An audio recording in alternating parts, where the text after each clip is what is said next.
Good morning, नमस्ते, नमस्कार. परत एकदा आम्ही श्रमदान करण्यासाठी आम्ही झालोय सज्ज. आणि एकदा श्रमदान करण्यासाठी सज्ज झाल्यानंतर तुम्ही पाहू शकता काहीतरी थोडासा थंडीचा पारा वाढलेला आहे, त्यामुळे आमची थोडीशी संख्या कमी झाली आहे.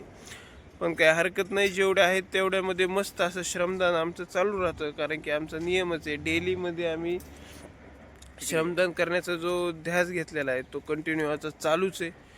ते चलत असताना आपले हे कोणते, तुम्ही कोण आहेत हे?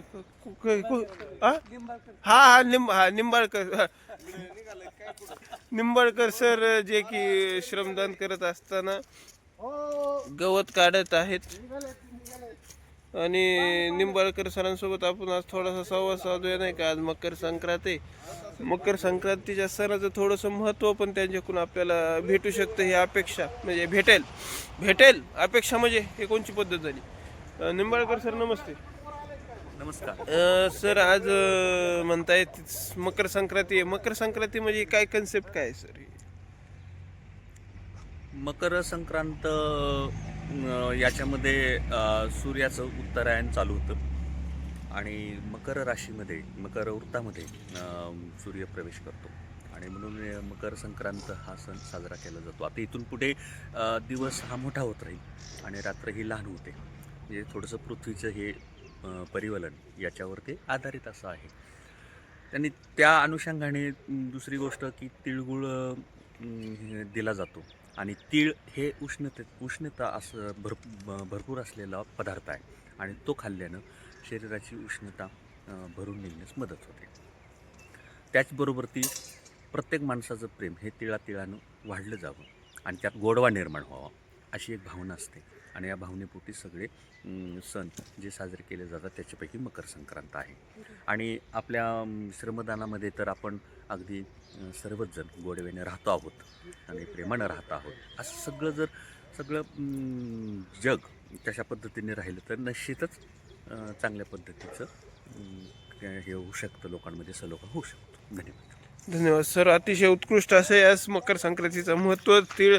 तिळगुळ खात असताना आपण तो का खातो, तो आपल्या शरीरासाठी कसा चांगला आहे, त्याचा आपल्या शरीराला कसा उपयोग होतो, अतिशय उत्कृष्ट असं सरांनी सर्व काही अतिशय सुंदर प्रकारे सांगितलं आहे या मकर संक्रांतीचं महत्त्व.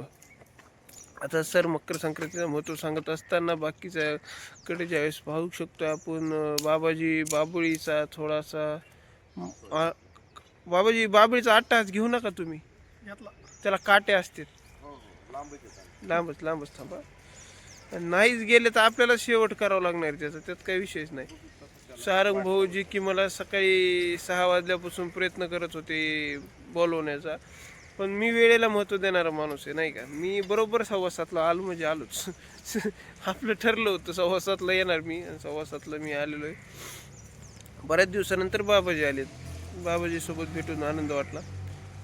परवा दिवशी योग त्याला म्हणत नाही ना, हे दुर्द शर्करा योग. कधी तुम्ही मी सोबत आले साखरेचं. हा, तुम्ही दूध, मी साखर, दूध हा. त्यामुळे असं आहे, दूध आणि शर्करा योगाचा येईन भविष्यात. आज तिळगुळाचं योग्य. पण कसं राव, तुम्ही कोणतरी आणायला पाहिजे तिळगुळ. काय हे करायचंय तर करा, जाऊ घरी. ही कोणची पद्धत कर माझी? हा, सॉरी हे आमचे अध्यक्ष आहेत आणि अध्यक्ष मला झापीत होते. आज रात्री जायचं, अध्यक्ष मला आत्ताच झापीत होते की काहीतरी काम कर बाई. तर मी आता काहीतरी काम करतो. कसं आहे, आमच्या अध्यक्षांना जर राग आला तर मग अवघड होऊ शकतो. त्यामुळं मग मी लगेच कामाला लागणार आहे. अध्यक्ष लगेच कामाला लागतो मी आता. चला भेटू मग.